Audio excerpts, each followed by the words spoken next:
Hi, I'm Dr. Robyn Cumming. I work for the Museum of Tropical Queensland in Townsville. I'm the collection manager here, and that means that I look after more than 50,000 specimens, making sure that they're well preserved into the future for future generations. This is the largest specimen we have in the Marine Biodiversity Collections at Museum of Tropical Queensland. She's a female dwarf Minke whale. She was 7.1 metres long in life, and she was first seen in a small lagoon on Hook Reef by Air Whitsunday pilots who were flying visitors to and from the Great Barrier Reef. And so they would be out there every day, and they saw her every day in this small lagoon. It was only about 250 metres by 150 metres across and about 10 metres deep, so quite small for a whale.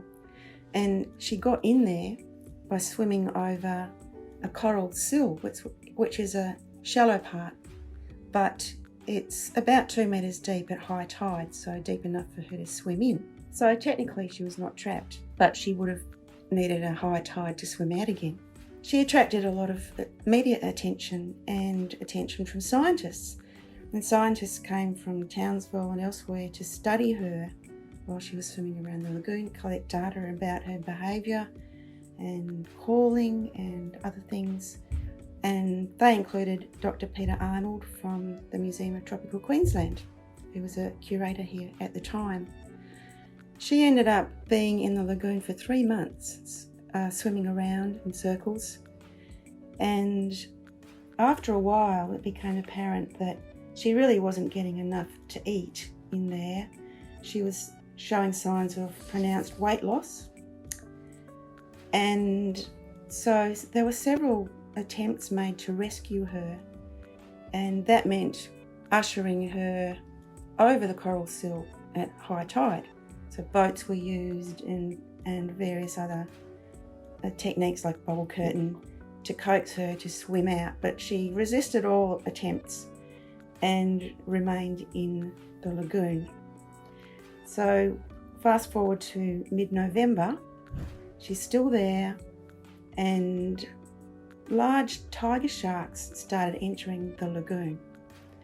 And within a week, there was 25 large tiger sharks swimming around the lagoon with the whale, but they didn't attack her.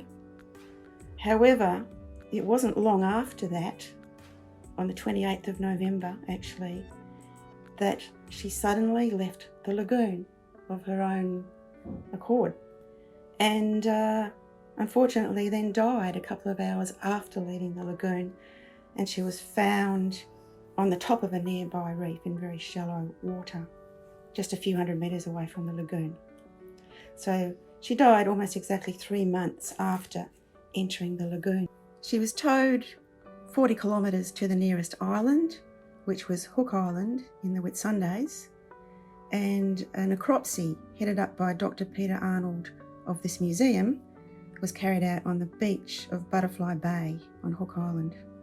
They kept the entire skeleton, they kept the baleen and lots of tissue samples, the gut contents, parasites, and all these samples for pathology.